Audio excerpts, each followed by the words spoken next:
ওম নমো ভগবতে বাসুদেবায়। ওম নমো ভগবতে বাসুদেবায়। ওম নমো ভগবতে বাসুদেবায়। ওম অজ্ঞানতিমিরন্ধস্য জ্ঞানাঞ্জনা শলাকয়া চক্ষুরুন্মিলিতং येन তস্मै শ্রী গুরুবে নমঃ। হরে কৃষ্ণা। সমস্ত ভক্তবৃন্দকে আমার সশ্রদ্ধ প্রণাম। আমরা ভগবদ গীতার আর একটা নতুন এপিসোডে, ভগবদ গীতা ভগবানের মুখ নিঃসৃত বাণী, আর আমরা 140 দিনের ভগবদ গীতার একটা র্যাপিড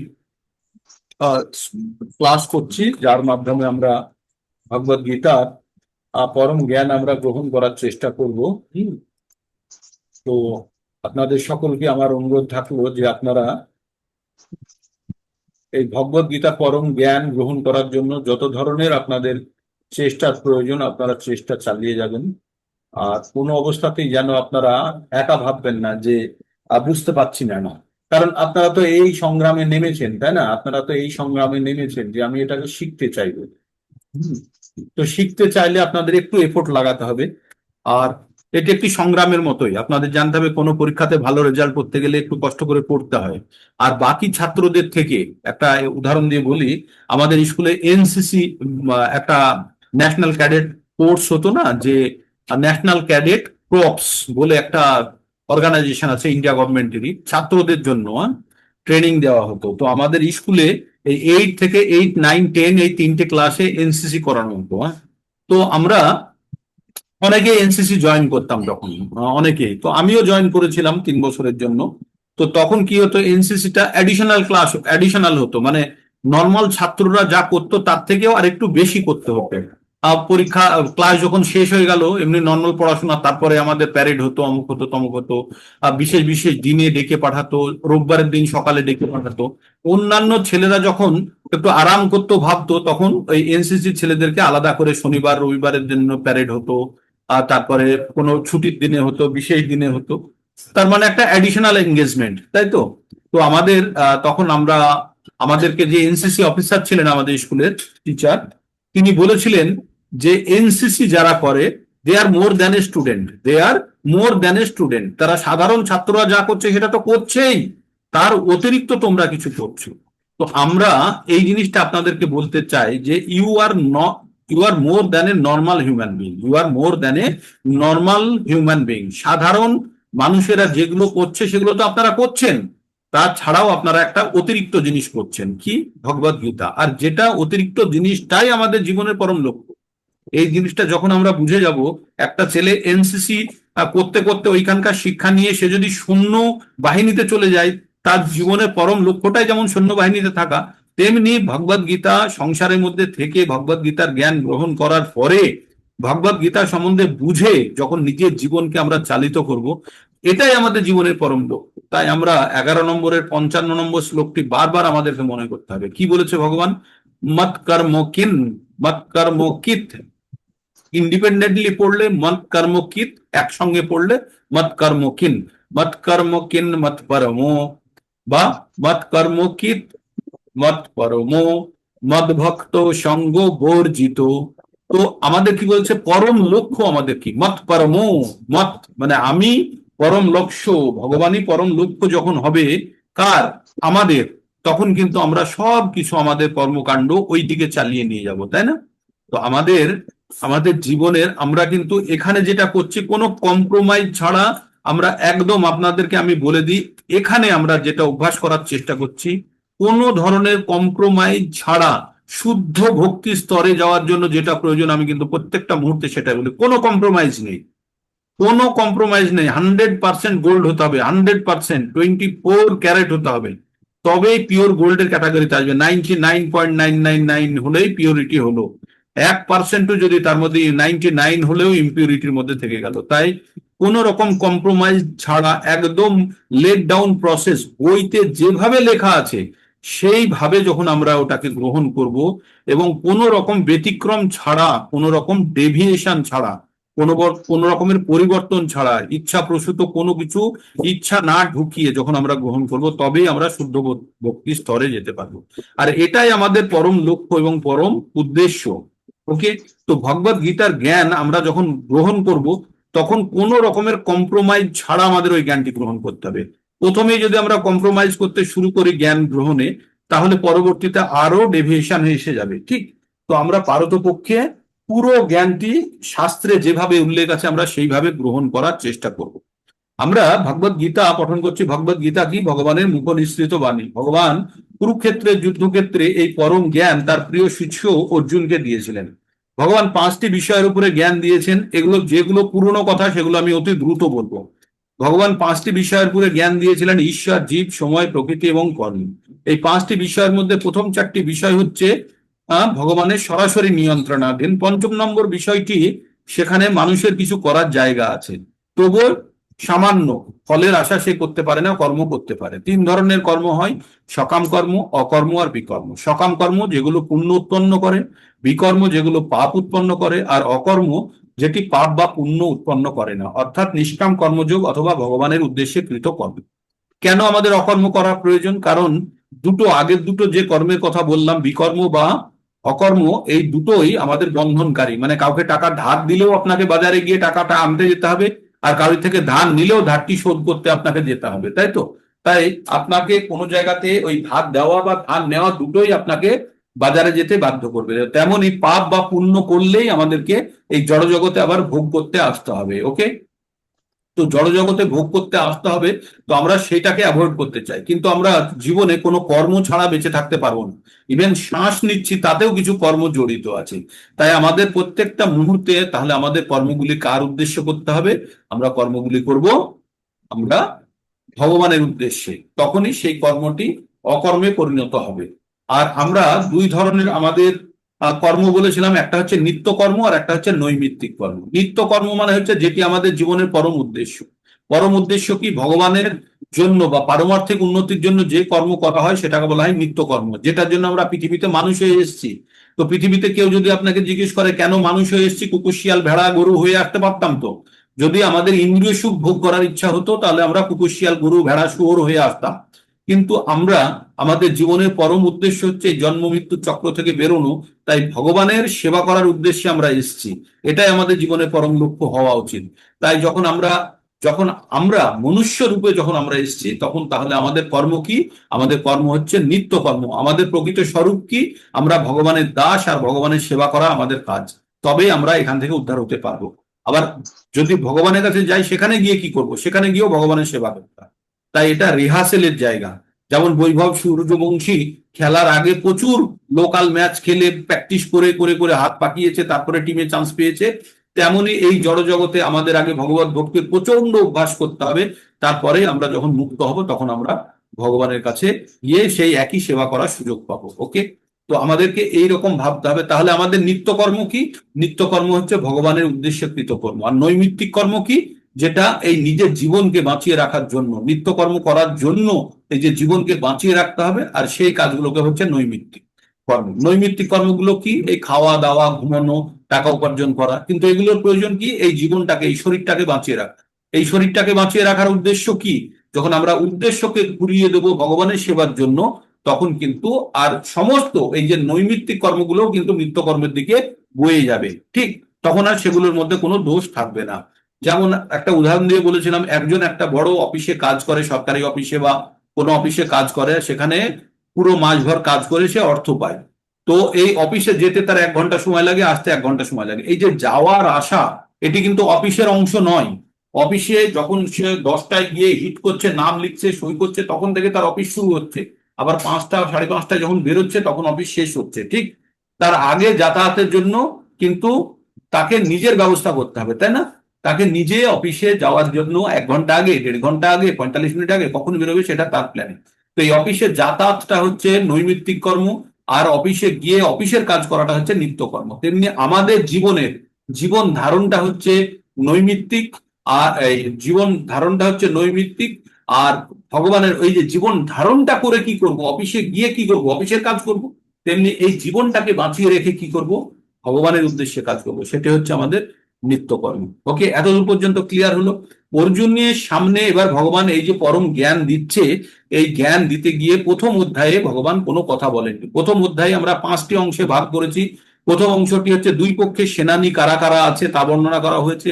তার সেকেন্ড পার্টে আমরা বলেছি কে কি শঙ্খ বাজালো। থার্ড পার্টে অর্জুন কি করলো, ভগবানকে বললেন যে আপনি রথটি নিয়ে চলুন, দুই সেনার মাঝখানে আমি দেখতে চাই কারা যুদ্ধ করতে এসছে। তার আত্মীয় পরিজনকে সকলকে দেখে অর্জুনের মন খারাপ হলো। এবার অর্জুনের মন খারাপ হওয়ার পরে অর্জুন ভাবলো যুদ্ধ করব না। এবার তার যুদ্ধ না করার জন্য সে 5টি কারণ বললো। কি বললো? আত্মীয় স্বজনদেরকে হত্যা করে এই রাজ্য ভোগ করে সে সুখ পাবে না। তারপরে সে অমঙ্গল দেখছে, এদেরকে হত্যা করলে পাপ হবে, সব পুরুষরা নিহত হয়ে যাবে, নারীরা কলুষিত হয়ে যাবে, অজাতিত সন্তান উৎপন্ন হবে, আর তারা তর্পণাদি ক্রিয়া করবে না, তাহলে পুরো ধর্ম জাতি সবগুলো নষ্ট হয়ে যাবে, সবাই নরকে অনন্তকাল ধরে ভোগ করবে, নরক ভোগ করবে, আর যার কারণে নরক ভোগ করছে সেও নরক ভোগ করবে। আর তার কি হলো, তার দৈহিক এবং মানসিক পরিবর্তন কি হলো লাস্ট পয়েন্টে? তার দৈহিক এবং মানসিক, তার গা জ্বলে যাচ্ছে, তার মুখ শুকিয়ে যাচ্ছে, হাত পা অবশ হয়ে যাচ্ছে, হাত থেকে গান্ডিম পড়ে যাচ্ছে। ঠিক এই হলো। তখন অর্জুন কি বললো, রথে বসে গিয়ে অর্জুন বলল, কথাই বললো না কিন্তু প্রকাশ করলো সে যুদ্ধ করবে না, এরকমটা বললো। এই কথাটি সঞ্জয় দ্বিতীয় অধ্যায়ে নিয়ে চলে আসলো। দ্বিতীয় অধ্যায়ে সঞ্জয় ধৃতরাষ্ট্রকে বলল যে অর্জুন এই ভেবে বিষণ্ণ অবস্থাতে বসে আছে। তখন ভগবান অর্জুনকে এই কথাগুলি বললেন। ভগবান অর্জুনকে কি কথা বললেন? কুতস্তা কস্মিলম ইদম, কুতস্তা কথাটা কোত্থেকে পেলে তুমি এইসব, বলে একটু বকে অর্জুনকে বলল যে এই ঘোর সংকটকালে তোমার মনের মধ্যে এইসব কি কথা এসছে যা তোমাকে উচ্চ স্তরে নিয়ে যাবে না, তোমার উন্নতিও করাবে না, তোমার বরং তোমাকে অবনতির পথে নিয়ে যাবে, অপজয় দেবে। তাই তুমি ওঠো, নপুংসকের মতো কথা বলো না, তুমি একজন ক্ষত্রিয় বীর, তুমি নিজের স্বরূপ জানো, জেনে তুমি ওঠো।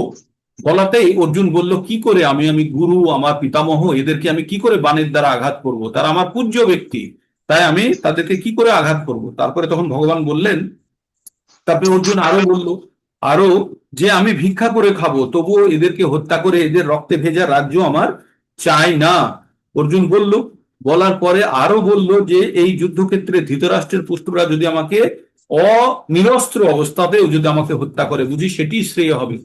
তাদেরকে হত্যা করা ভালো না তাদের দ্বারা হত্যা হওয়া ভালো, আমি কিছুই বুঝতে পারছি না। এইরকম অবস্থায় কিং কর্তব্য বিমূঢ় হওয়ার মুখে অর্জুন তখন ফাইনালি ভাবলো যে এইবার ভগবানের কাছে শরণাগতি নেওয়া দরকার, ভগবানকে গুরু মেনে তার কাছে শরণা। তাই ভগবানের কাছে অর্জুন 2-এর সাথে সে বলল কি, কার্পণ্য দোষ পোত স্বভাব পৃচ্ছামি ত্বম ধর্ম সম্মূঢ় চেতা যশ্রেয় সন্নিশ্রিতং ব্রূহি তন্মে শিষ্যাস্তেহম সাদিমাম তাম প্রপন্নম।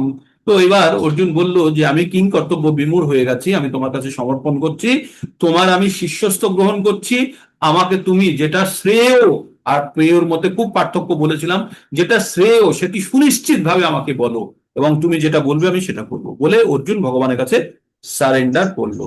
করার পরেও অর্জুনের মনের মধ্যে আরো কিছু কথা আছে, তাই সে বলল এই যে নাহি প্রপশ্যামি মম পনুদ্যাত যস্য শোকম উচ্ছেশনং ইন্দ্রিয়ানাম অপাপ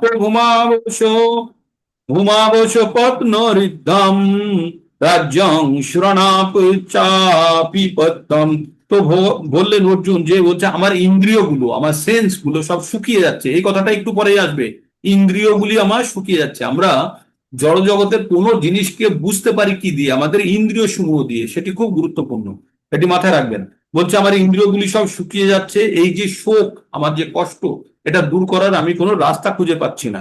এমনকি স্বর্গের দেবতাদের মতো আধিপত্য এবং সমৃদ্ধশালী রাজা রাজ্য যদি আমাকে কোনো প্রতিদ্বন্দ্বীবিহীন রাজ্য পৃথিবীতে লাভ করলেও আমার এই মানে আমাকে যত কিছু যাই দিয়ে দিন, আমার এই যে মানসিক কষ্ট এটা আমাকে দূর করাতে পারবে না। তো এই রকম অবস্থাতে সঞ্জয় আবার ইন্ট্রোডিউস করে যাচ্ছে। এই বলে অর্জুন কি করলো, তার গান্ডিব রেখে দিয়ে বললো আমি যুদ্ধ করবোই না। কি বললো?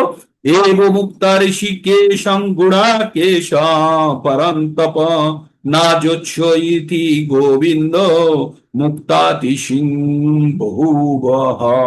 বললো এইভাবে এরকম মনোভাব ব্যক্ত করে গুড়াকেশ অর্থাৎ যে নিদ্রাকে জয় করেছে সেরকম শক্তিশালী ব্যক্তিত্ব এবার সে নিজের কাছে হেরে যাচ্ছে। তাই ঋষিকেশকে বললো, ঋষিকেশ মানে ইন্দ্রিয়ের দেবতা, মানে আমাদের যে ইন্দ্রিয় সমূহ আছে তারও দেবতা হচ্ছে ভগবান। যে আর গোবিন্দ, গোবিন্দ কথার অর্থ যে গো মানে ইন্দ্রিয়কেই আবার আনন্দ দেয়, মানে ইন্দ্রিয়ের দেবতা ইন্দ্রকেই আনন্দ দেয়, সে গোবিন্দ আমি যুদ্ধ করব না, এই বলে অর্জুন মৌন হয়ে রইলেন, চুপ হয়ে গেলেন।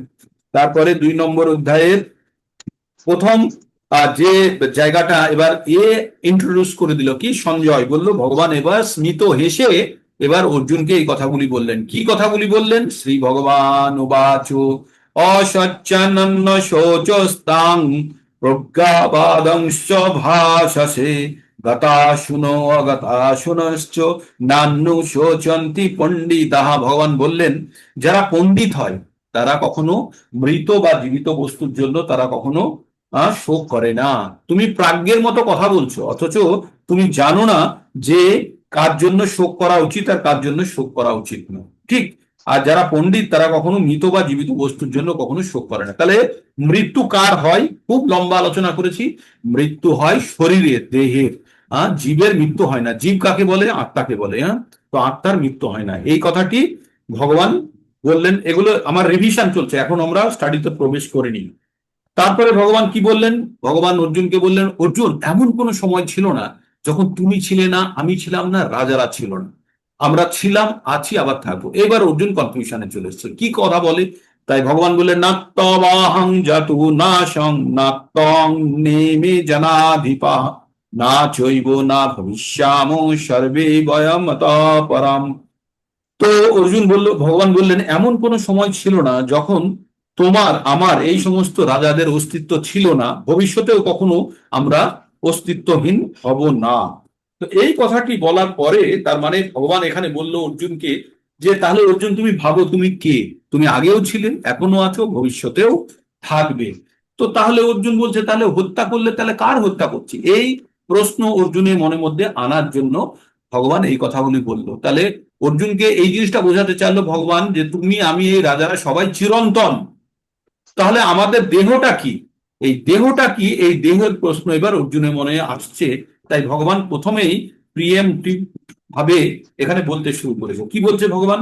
দেহিনোস্মিন যথা দেহে কৌমারং যৌবনং জরা তথা দেহান্তর প্রাপ্তির ধীর সত্য নাম ইহতি। তো এই মুইহতি কথাটা বাংলায় পড়লে মুজ্জতি পড়বেন, আর সংস্কৃত বা হিন্দিতে পড়লে মুইহতি পড়বেন। দেহিনীয় মানে আমাদের দেহের মধ্যে, এই দেহের মধ্যে একজন আছে, তাকে বলা হয় দেহি। বাড়ির কর্তাকে কি বলা হয়? গৃহী। তো তেমনি দেহের যে মালিক তাকে বলা হয় দেহি। বলছে দেহিন অস্মিন, দেহিন অস্মিন আর যথা দেহে কৌমারং যৌবনং যারা, এই শরীরের মধ্যে একজন আছে তাকে বলা হয় দেহি। আর সে কি দেখতে পায়? এই শরীরের মধ্যে সে পরিবর্তনগুলো দেখতে পায়। কি কি পরিবর্তন দেখতে পায়? কৌমার অবস্থা মানে বাল্য অবস্থা, যৌবন অবস্থা এবং জরা অবস্থা, তিনটেই দেখতে পায়। তাতে সে বিচলিত হয় না। কিন্তু যখন দেহান্তর হয়, এখানে ছোট্ট করে একটা দেহান্তরের কথা বলে দিয়েছেন। দেহান্তর মানে একটা শরীর থেকে আর একটা শরীরে যাওয়ার ঘটনাকে বলে দেহান্তর। দেহের অন্তর, একটা দেহে থেকে আর একটা দেহ। কিভাবে যায়? ঝাঁপিয়ে যায়? কিভাবে যায়? না, একটা দেহকে ত্যাগ করে, করে সেই আত্মা ধীরে ধীরে মাতৃগর্ভে স্থাপিত হয় পিতার দ্বারা। আর সেখান থেকে ধীরে ধীরে ধীরে একটি নতুন একটা অস্তিত্ব বা নতুন একটি শরীরের স্থাপনা হয় মাতৃগর্ভে। তারপরে সে মাতৃগর্ভে যখন তাকে প্রসব করা হয়, তারপরে সে ধীরে ধীরে বড় হয়ে ওঠে। তো এইভাবেই একটা দেহান্তরের প্রক্রিয়া চলে। আমরা আর একটা শ্লোক পড়বো যেখানে বলছে, এই বাসাংশী জিন্নানি যে শ্লোকটি যখন পড়বো তখন আমরা দেখবো নবানি গৃহাতি, আমাদের আত্মা কখনো কোনো পুরনো বস্ত্র গ্রহণ করে না। কোনো পুরানো মানে একটা শরীর নষ্ট হয়ে গেলে বা মৃত্যু হয়ে গেলে সেই শরীরটি কখনো পুরনো শরীর গ্রহণ করে না। সে কি করে? নূতন শরীর গ্রহণ করে, নূতন নবানি গৃহাতি, নতুন শরীর গ্রহণ করে। এটি পড়বো 22 নম্বর শ্লোকে গিয়ে। তো আমরা কি পড়লাম? দেহিনস্মিন যথা দেহে কৌমারং যৌবনং জরা। আপনাদের উদাহরণ দিয়ে বলেছিলাম একটা বাসের মধ্যে একটা ছেলে বারবার সিট চেঞ্জ করতে করতে পিছন থেকে ঢুকে একদম সামনে চলে গেছে। তো তার কি মন খারাপ হচ্ছে? ভাবছে সে আমি এই গাড়ির মধ্যেই আছি, তার আলাদা ভাড়াও লাগছে না, তাই না? কিন্তু এই গাড়ি থেকে নেমে যখন অন্য গাড়িতে ঢুকবে তখন তার আবার ভাড়া দিতে হবে, তাই তো? তো তেমনই আমরা যখন এই একটা শরীর ছেড়ে অন্য শরীরে যাই, তখনই আমাদের মনের মধ্যে যত চিন্তা আর কষ্ট চলে আসে। আমার একটা হিন্দিতে রেকর্ডিং আছে 26 মিনিটের, সেখানে ওই ওই ওটি শুনলে, মানে এই কথাগুলোর উপর দিয়েই দেওয়া আছে, ওটি শুনলে আপনার মৃত্যু ভয় দূর হয়ে যাবে। মানে মৃত্যু ভয়, যে আমাদের মরার জন্য যে ভয়, সেইটা কখন দূর হবে? যখন আমরা মৃত্যু সম্বন্ধে প্রকৃত জ্ঞান অর্জন করে যাব, তাই তো? তো ওই ওই লেকচারটার নামই হচ্ছে যে কিভাবে মৃত্যু ভয় दूर हो जाए। এটা শুনলে এই সন্দেশ, এই মেসেজ सुनने के बाद आप लोगों का মৃত্যু का भय दूर हो जाएगा। যাদের ইচ্ছা আছে তারা শুনতে পারেন। 26 মিনিটের একটা অডিওই আছে, ভিডিও রূপে অডিও আছে এটা। প্রভু বাংলায়? না, হিন্দিতে। হিন্দিতে আছে, তা বুঝতে পারবেন, সহজ হিন্দি। তো ওই ইউটিউবে দেওয়া আছে, ওখানে খুঁজলে, হিন্দি সেকশনে খুঁজলে পেয়ে যাবেন। তো তাহলে কি বললো, যে আমরা আমাদের শরীরের মধ্যে পরিবর্তনগুলো দেখছি, কিন্তু আমরা আমরা সহ্য করছি। কিন্তু যখন একটা শরীর থেকে আর একটা শরীরে যাচ্ছে, তখনই আমাদের যত প্রবলেম শুরু হচ্ছে। তাই ভগবান কি বললেন, এতদূর পড়া হয়নি, মাত্রা স্পর্শে তো কাল তো পড়িনি, তাই তো মনমোহন প্রভু? না, কাল সেই নিউজ 13 পর্যন্ত ছিল বাবু। 13 পর্যন্ত। হ্যাঁ, 13 পর্যন্ত। ওকে, তো আমরা 13 পর্যন্ত বুঝে গেলাম যে আমাদের শরীরের মধ্যে আমাদের বিভিন্ন পরিবর্তন হচ্ছে, আমরা অ্যাকসেপ্ট করে নিচ্ছি। কিন্তু যখন এই শরীর বাদ দিয়ে আর একটা শরীরে যাচ্ছে, তখনই সমস্যা চলে আসছে। উদাহরণ দিয়ে বলেছিলাম, একটা বাচ্চা 6 থেকে 10 পর্যন্ত পড়লো, স্কুলের মধ্যেই আছে, স্কুলের নাম সেম আছে, কোনো অসুবিধা নেই। যে 10 থেকে 11-12 আর একটা স্কুলে যাচ্ছে, তখন তার মন খারাপ করছে। কিন্তু সে ছেলেটা যদি জেনে যায় সে ভালো স্কুলে যাচ্ছে, তখন কি আর সে পুরনো স্কুলের জন্য মন খারাপ করবে? সামান্য করবে হয়তো অ্যাটাচমেন্টের জন্য, কিন্তু প্রকৃত অর্থে তার মন খারাপ করবে না, কারণ সে জেনে যাচ্ছে কোথায় যাচ্ছে। আবার স্কুল থেকে যখন সে কলেজে যাচ্ছে বা কোনো ইনস্টিটিউশনে ভর্তি হচ্ছে, তখন সে জেনে যাচ্ছে আমি আর একটা বেটার স্টেপের জন্য যাচ্ছি। তাই আমরা যখন একটা শরীর ত্যাগ করে আর একটা শরীরের জন্য যাব, এবং তার জন্য পর্যাপ্ত পরিমাণে যখন আমরা কাজ করে নিয়েছি, যে আমাদের সঞ্চয় হয়ে গেছে, যে আমরা পরবর্তী জীবন অবশ্যই আমাদের ভালো হবে, এটা যখন জেনে যাব, তখন আমাদেরকে এই শরীর ত্যাগ করতে আমাদের কোনো কষ্ট হবে? কষ্ট হবে না। আর আরেকটা জিনিস জানতে হবে, এই শরীর ত্যাগ করতেই হবে, কোনো উপায় নেই। আপনার কষ্ট হলেও ত্যাগ করতে হবে, কষ্ট না হলেও ত্যাগ করতে হবে।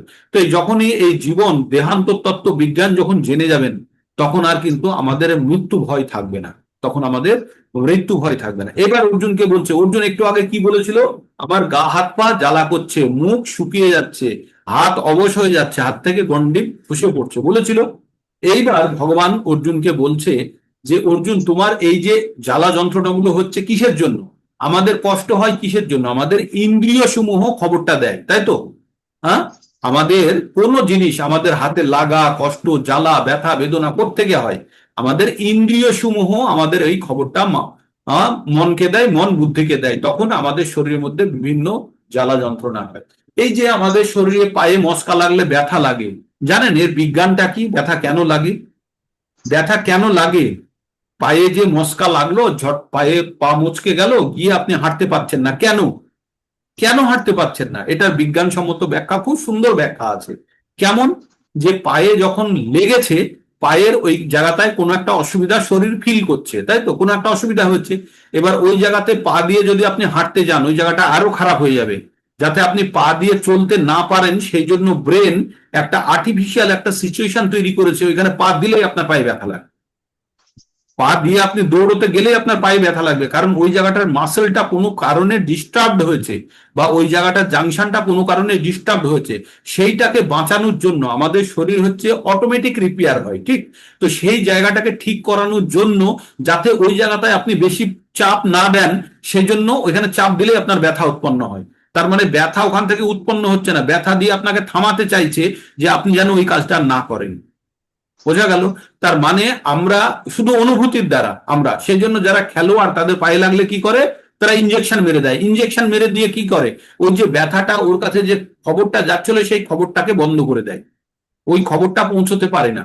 তাহলে এই সমস্ত যে আমাদের জড়জাগতিক যে কোনো বা শরীরের যে কোনো কষ্টের জায়গাগুলো, আমাদের ইন্দ্রিয় সমূহ ইনফরমেশনটা সংগ্রহ করে করে মনকে দেয়, মন বুদ্ধিকে দেয়, তারপরে বুদ্ধি ডিসিশন নেয়, ঠিক?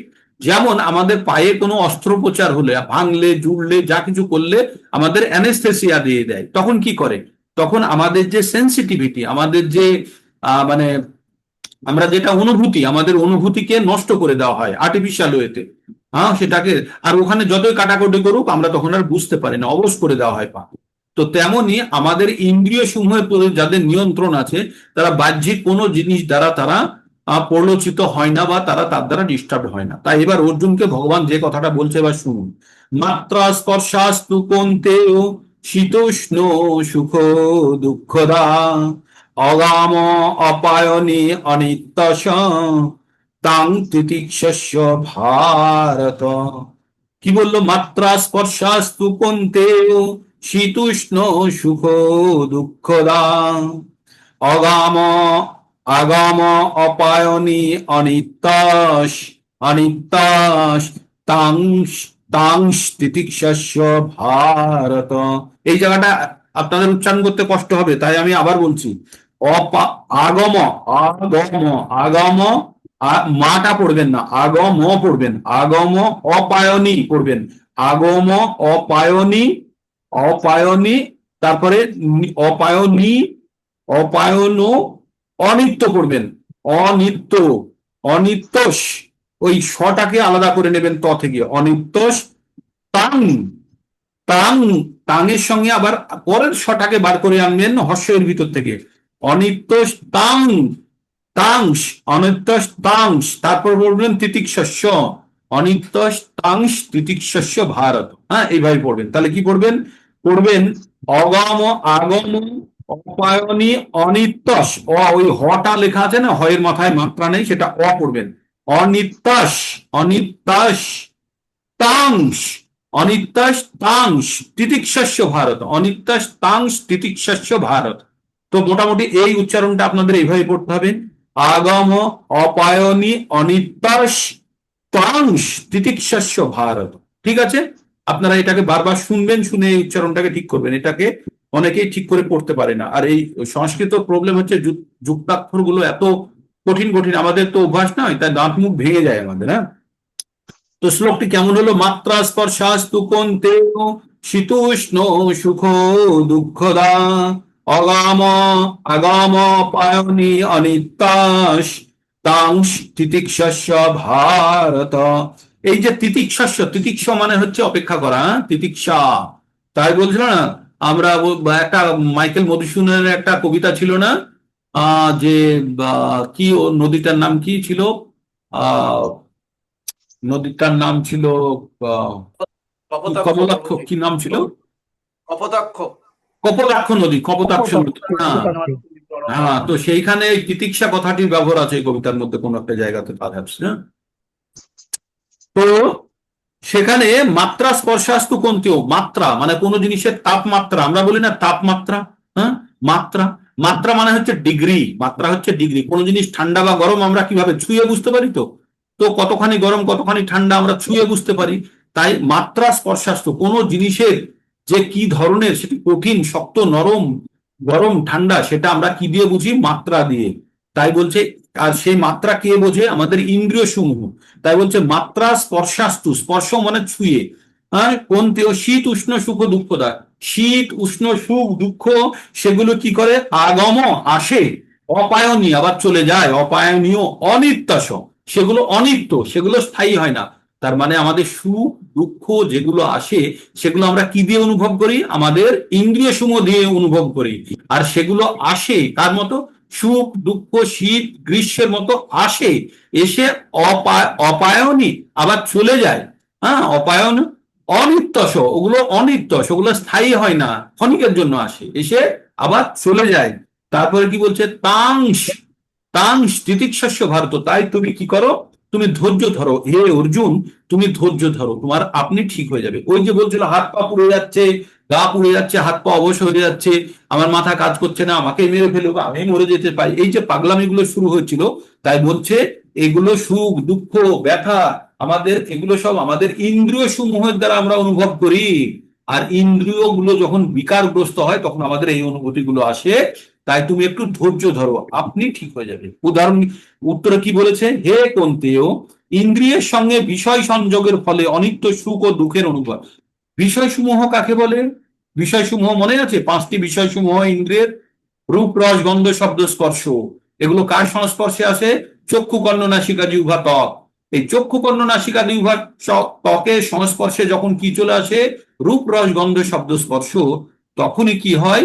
তখনই আমাদের মধ্যে বিকার উৎপন্ন হয়। বিকার, আমাদের মধ্যে যে বিকার উৎপন্ন হয়, বিকার মানে এই এটা করতে হবে ওটা করতে হবে, কারণ আমাদের মধ্যে ওই অনুভূতিগুলো আসে কোথায় থেকে? প্রকৃতি থেকে। খুব গুরুত্বপূর্ণভাবে ভাবতে হবে যে আমাদের ইন্দ্রিয় সমূহ কিভাবে, আমার ইন্দ্রিয় দ্বারা আপনাদের সঙ্গে আমি যোগাযোগ করছি কিভাবে?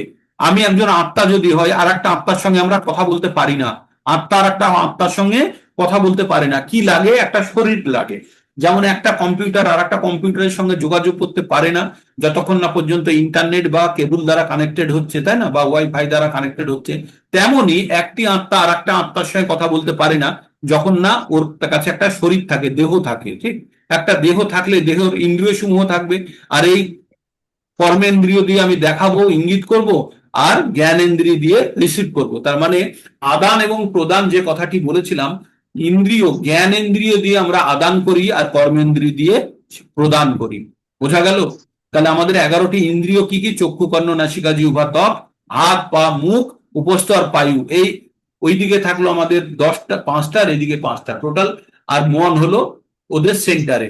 মন হচ্ছে ইন্দ্রিয়ের রাজা, ইন্দ্রিয় সমূহ গুলোকে কন্ট্রোল করে। ঠিক, তো তাহলে আমাদের ইন্দ্রিয় সমূহের যে কষ্ট, সেই কষ্টটা কোথায় থেকে উৎপন্ন হচ্ছে? আমাদের প্রকৃতিতে কষ্ট আছে, কিন্তু ইন্দ্রিয় সেগুলোকে রিসিভ করছে, করে মনকে দিচ্ছে, মন বুদ্ধিকে দিচ্ছে, তখনই আমাদের কষ্ট হচ্ছে। কারণ দেখুন, একই সময়ে একটা ঘটনার জন্য কারোর আনন্দ হচ্ছে আর কারোর কষ্ট হচ্ছে, একই ঘটনার জন্য। হয়তো একজন শয়তান ব্যক্তিকে ধরে পুলিশে মারছে, কারা আনন্দিত হচ্ছে? যাদের সঙ্গে ওই ব্যক্তিটা খারাপ ব্যবহার করেছিল আগে, তাকে মার দিচ্ছে, তারা আনন্দিত হচ্ছে তো। আর যাকে মারছে তার আত্মীয় পরিজন আবার কান্নাকাটি করছে। ঘটনা একটাই, কিন্তু দুজনের কাছে দুই ধরনের অনুভবের জায়গা উৎপন্ন হচ্ছে, কারণ তাদের ইন্দ্রিয় সমূহের পরিস্থিতি আলাদা বলে। বোঝা গেল? একই ট্রেনে আপনি যাত্রা করছেন, একজন এই একটাই ট্রেন হাওড়া থেকে দিল্লি যাচ্ছে, ওই ট্রেনের মধ্যে কিছু লোক যাচ্ছে তাদের মন খারাপ, আর কিছু লোক যাচ্ছে খুব আনন্দে। কেন?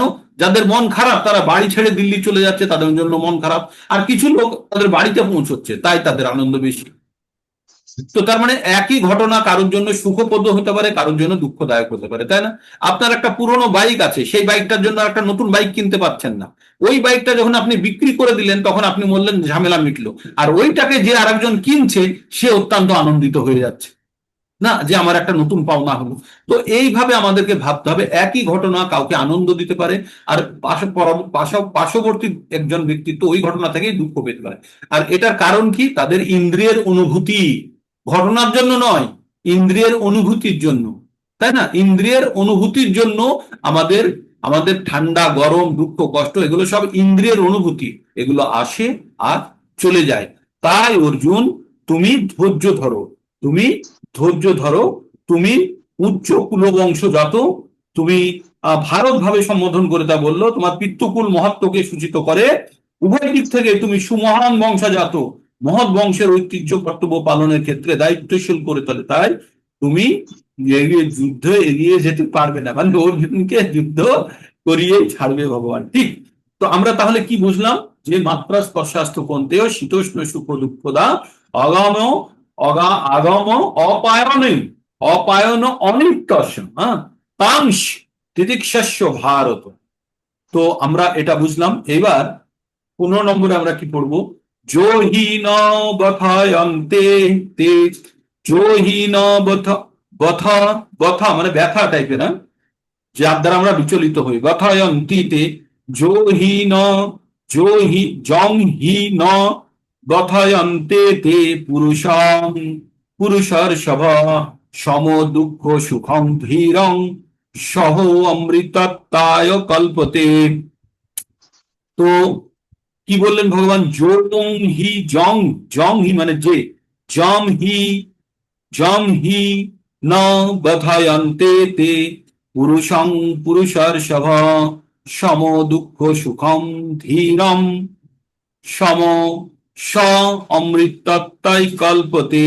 বলল, হে পুরুষার সভ, পুরুষ আর সভ মানে বীর পুরুষ অর্জুন, যে জ্ঞানী দুঃখ সুখের দ্বারা বিচলিত না হয়ে উভয় অবস্থাতে অপরিবর্তিত থাকে, সেই মুক্তি লাভের আশাধারী। মানে প্রথম শুরু হচ্ছে ভগবদ গীতার, এখানে প্রথম কথা বলে দিল মুক্তি লাভের আচার্য কে, যে সুখ এবং দুঃখের দ্বারা বিচলিত না হয়ে উভয় অবস্থাতেই অপরিবর্তিত। তো এই জায়গাটার ব্যাখ্যা আমরা পরবর্তীতে নেব। হ্যাঁ, এই জায়গাটার ব্যাখ্যাটা আমরা এখান থেকে পড়বো না, কারণ এই জায়গাটা একটু গভীর তত্ত্বের কথা প্রথমেই বলে দিয়েছে ভগবান। আর একটু আত্মা এবং শরীর সম্বন্ধে জানবো, জেনে তারপরে আমরা এই 15 নম্বর শ্লোকটিকে আমরা পরে নেব। কখন নেব? আমরা নেব 2-54 পরে। 54 নম্বরের শ্লোকের পরে যখন আমরা 58, 59, 60 পড়বো, তখন এই 15 নম্বর শ্লোকটি নেব আমরা, হবে? মানে আমরা 50-এর পরে নেব, 50-এর পরেও নেওয়া যেতে পারে, বুদ্ধিযোগের জায়গাতে গেলেও নেওয়া যেতে পারে। তবে এই 15 নম্বর শ্লোকটি আমরা পরবর্তীতে নেব। শ্লোকটা এমনি পড়ার জন্য আমরা পড়ে রাখলাম যে, যে ব্যক্তি সুখ ও দুঃখের দ্বারা বিচলিত না হয়ে উভয় অবস্থায় অপরিবর্তিত থাকে, তিনি মুক্তি লাভের অধিকারী। মুক্তি মানে এই জড়জগতে মুক্তি। তো আজকে এই পর্যন্তই থাক, 15 পর্যন্ত, কিন্তু প্রোগ্রেসটা একটু থেমে গেল না? 3টে শ্লোক মাত্র হলো। অবশ্য আপনাদের রিভিশনটা খুব গুরুত্বপূর্ণ। রিভিশনটা না হলে আপনাদেরকে আমি যতই সিলেবাস পড়িয়ে আগে নিয়ে চলে যাই, আপনারা আগেরটা ভুলে যাবেন। তাই আমার সবসময় উদ্দেশ্য, কোনো অবস্থাতে যতখানি শিখেছেন সেটা যেন প্রত্যাবায়না বিদ্যতে, কখনোই যেন ওটা ফেরত না আসে। হ্যাঁ, আপনাদের কাছেই যেন থাকে, ওটা যেন কখনো ফেরত না চলে যায়। ঠিক।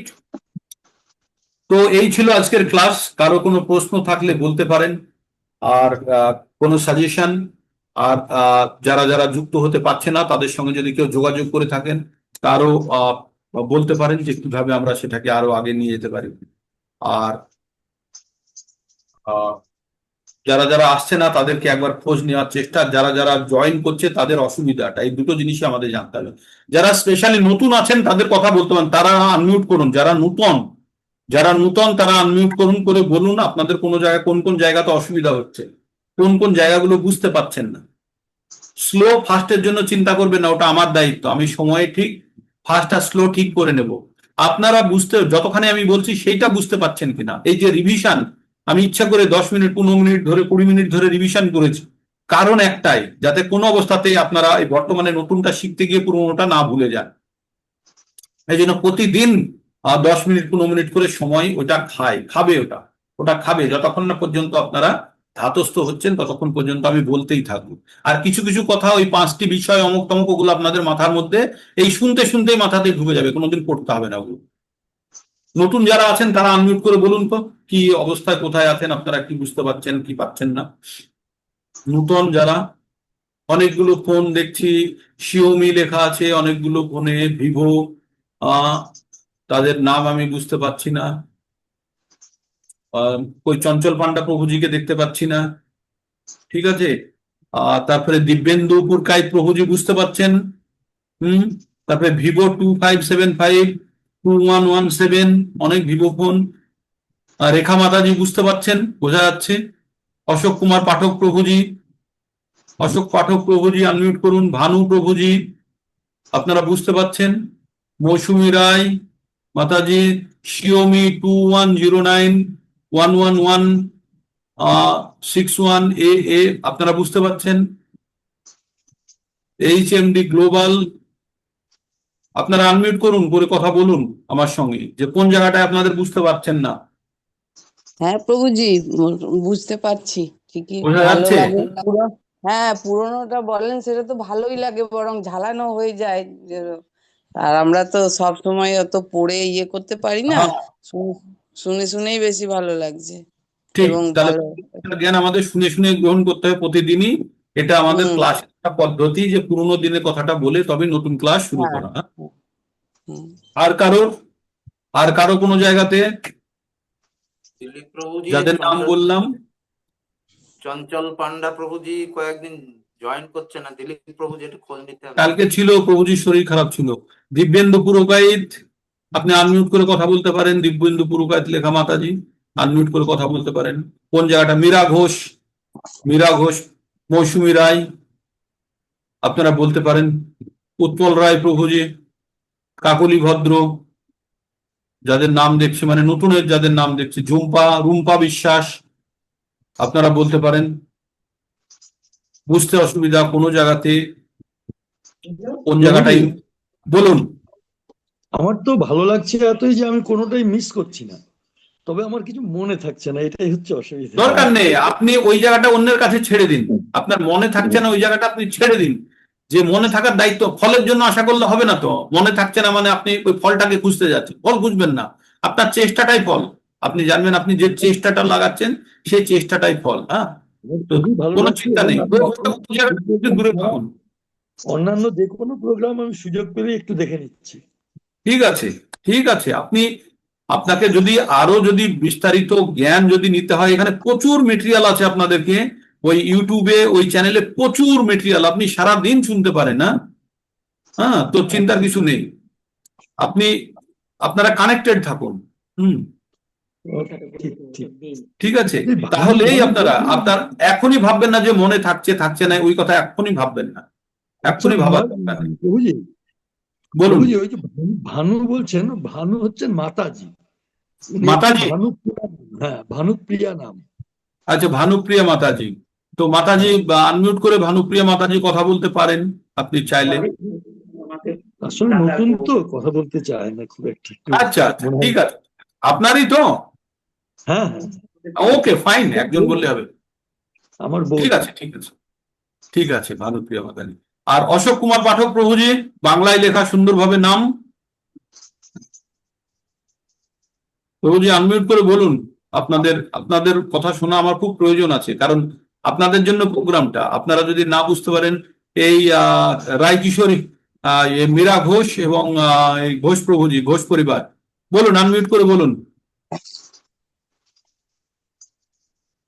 বুঝতে পারছেন? বোঝা যাচ্ছে? আফসোস হয় এতদিন কেন শিখিনি বলে হচ্ছে। আপনি আনমিউট হয়নি এখনো, আপনার আপনার কথা শুনতে পাচ্ছি না। আপনার মিউট হয়ে আছে, ওইটাকে আনমিউট করতে হবে। ওই ফোনের ফোনের ওই দেখুন, এই ছোট একটা দাগ দেখা যাচ্ছে, সেই দাগটাকে খুলতে হবে, তবে আপনার কথা শুনতে পারবো। হ্যাঁ, ওইখানে টিপুন। না, হলো না। মৌসুমী রায় মাতাজি। হ্যাঁ বুঝতে পারি কিন্তু মনে থাকে না, এটাই হচ্ছে কথা। মনে থাকার জন্য দায়িত্ব ছেড়ে দিন ভগবানের উপরে। ভগবান কি বলেছে? মত্ত স্মৃতির জ্ঞান অপহরণঞ্চ। আমি বুদ্ধি দিই, আমি স্মৃতি বিস্মৃতি দিই, তারপরে ছেড়ে দিন ভগবানের উপরে। বুঝে নিন, তাহলেই হবে। একদিন বুঝতে বুঝতে বুঝতে বুঝতে অটোমেটিক্যালি আপনার মনের মধ্যে বসে যাবে। চিন্তার কোনো কারণ নেই। যারা যারা বুঝতে পারছেন অথচ মনে থাকছে না, তারা নিঃসন্দেহে থাকুন, তাদের চিন্তার কোনো কারণ নেই। এটা ভগবানের দায়িত্ব তাদের মাথার মধ্যে বসিয়ে দেওয়া। ঠিক? কাকলি ভদ্র মাতাজি, কাকলি ভদ্র মাতাজি, বোঝা যাচ্ছে না? বোঝা যাচ্ছে না? আপনাদের দায়িত্ব হচ্ছে বোঝার, মনে করানোর দায়িত্ব হচ্ছে ভগবানের। ঠিক আছে, আপনি এই জিনিসটা ভেবে নেবেন। আপনি একদম বুঝেই ক্ষান্ত হয়ে যান, তারপরে আপনি ভগবান আপনাকে মনে করাচ্ছে না করাচ্ছে তার দায়িত্ব। আপনার দিক থেকে অনেস্ট থেকে আপনি বুঝুন, বাস, তাহলেই হবে। শুনুন, বুঝুন, আপনি মনে একদিন থেকে যাবে। হুম, বারবার শুনতে হবে, এটা একদিনের জিনিস নয় যে একদিন শুনলেই আমার মনে থেকে গেল, পুরো বিদ্বান হয়ে গেলাম। অসম্ভব, হবেই না। বার বার বার বার শুনে শুনে শুনে শুনে শুনে একদম মনকে পাকিয়ে ফেলতে হবে। হুম, ওকে। রুম্পা বিশ্বাস মাতাজি, আপনাদের জিজ্ঞেস করছে এই জন্য যে আপনাদের রেসপন্স না হলে মনে হবে যে আপনারা বুঝতে পারছেন না। বলুন, আনমিউট করেছেন, বলুন। বুঝতে পারছি। বুঝতে পারছেন তো? মনে থাকছে না, না থাকুক, মনে থাকার দায়িত্ব ভগবানের। যদি না থাকে, আর থাকলে তো ভালোই। ওকে, না, প্রথম অধ্যায়টা খুব ভালো লেগেছে, খুব ভালো বুঝতে পেরেছি। ঠিক আছে। প্রথম অধ্যায়টা বুঝতে পেরেছেন, দ্বিতীয় অধ্যায়ে আরো ভালো বুঝবেন। দ্বিতীয় অধ্যায়ে আরো ভালো বুঝবেন, খুবই সুন্দর দ্বিতীয় অধ্যায়। সব সময় দ্বিতীয় অধ্যায়েরই ব্যবহার হয়, 1 নম্বর অধ্যায়টা ব্যবহারই হয় না। সব সময় 2 নম্বর অধ্যায়ের কথা বলা হবে। কার্পণ্য দোষ, তারপরে চলে আসবে দেহিনস্মিন মাত্রা স্পর্শাস্তু, বসাংসি জিন্নানি, না জায়তে মৃয়তে, এগুলো সব বারবার চলে আসবে। খুব সুন্দর সুন্দর শ্লোক আছে এখানে। হ্যাঁ প্রভুজি, বলুন। আমি কিছু কিছু বুঝতে পারছি, মানে পারছি বুঝতে। বুঝতে পারছেন তো? বাস, বুঝলেই হ্যাঁ হবে। হ্যাঁ হ্যাঁ প্রভুজি। হ্যাঁ বুঝুন, বুঝুন। সকলে যেন আফসোস হয় যে আমরা কেন দেরিতে জয়েন করেছি, ওই জিনিসটা যদি হয় কারোর, তাহলে জানবেন হ্যাঁ তারা বুঝতে পারছে। যার হ্যাঁ মনের মধ্যে প্রভুজি। আফসোস হচ্ছে আমরা এত দেরি করলাম কেন, এটা জানার জন্য, তারা জানবেন একদিন সঠিক পথে আছে। হ্যাঁ, হ্যাঁ। ঠিক আছে। তো ক্যামেরা অন করুন।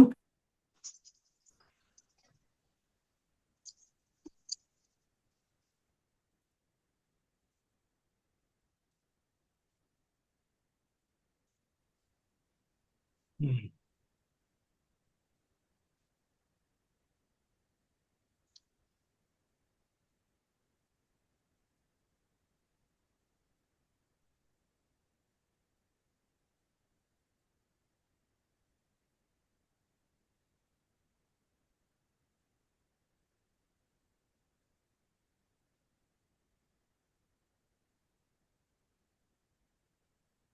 ক্যামেরা অন হয়েছে? ওকে, তো একটা অ্যাটেন্ডেন্স নিয়ে নিচ্ছি। সংখ্যা আর একটু ভালো হলে ভালো হতো, কারণ যে সন্দেশ খেয়ে ফেলেছে তার কাছে গুড়ের স্বাদ আর তখন আর ভালো লাগবে না, তাই না? তো না, আপনাদের একটা ভালো সংখ্যা দেখেছি, দেখে এখন কম সংখ্যা দেখলে মনটা খুব ভালো লাগে না। আর একটা একদম। বলি, এই যে অসিত প্রভুকে আমি বলবো, বজবজ পার্টি কিন্তু কম হয়ে গেছে, বজবজের সংখ্যা। সবাই কি ভগবদ্গীতা শিখে নিল? হ্যাঁ, অসিত প্রভুকে বলছি, অজিত প্রভুকে বলছি, সোমা ঘোষ মাতাজি, যারা আপনারা বজবজ পার্টি আছেন, কি হলো আপনাদের টিম? বিশাখা মাতাজি, আপনাদের টিম দুর্বল হয়ে গেল কেন? এত ছোট হয়ে গেল কেন? অনেক সংখ্যা ছিল তো আপনাদের, 15 জন জয়েন করতেন, আপনারা এখন 5-6 জনে থেমে গেছেন।